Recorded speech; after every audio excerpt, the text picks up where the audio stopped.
السلام عليكم أصدقائي النحالة، مرحبا بكم. يقول: كيف أختار البيوت الملكية التي تنشأ من التقسيم؟ إذن هنالك بعض العلامات التي يمكن للنحال بها أن يختار نوع البيت الملكي. أول شيء لابد للنحال أن قبل اختيار البيوت الملكية أن يقوم بالطريقة الأولى، والتي هي هدم البيوت الملكية الكبيرة في الحجم في بداية التقسيم. لماذا؟ لأن عند إجراء عملية التقسيم أول ما يقوم به النحل هو بناء بيوت ملكية على يرقات كبيرة، فلا بد للنحال أن يهدم هذه البيوت الملكية الكبيرة التي بنيت على يرقات كبيرة.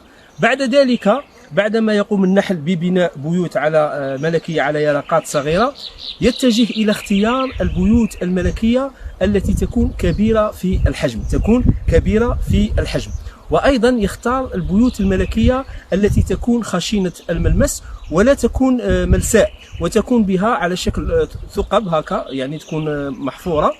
أيضا من الأشياء المهمة أو الطرق التي يختار ويميز بها أفضل البيوت الملكية هو البيوت الملكية التي تكون متباعدة، لأننا نحن نعلم أن البيوت الملكية في الإحلال تأتي منفردة، يعني لا تأتي متلاصقة. في التطريد في الغالب كل البيوت تأتي متلاصقة، أما في الطوارئ فأحيانا نجد بيوت متلاصقة وأحيانا نجد بيوت غير متلاصقة، يعني منفردة. فدائما أختار البيوت المنفردة، يعني الغير الملتصقة. أيضا أختار البيت الملكي التي تكون القاعدة السفلية له عريضة.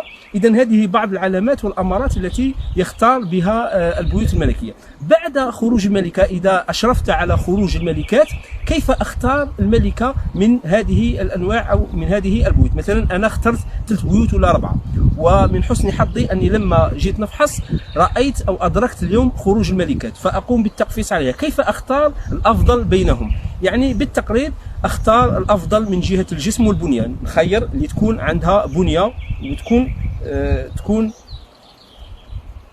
وتكون كبيرة.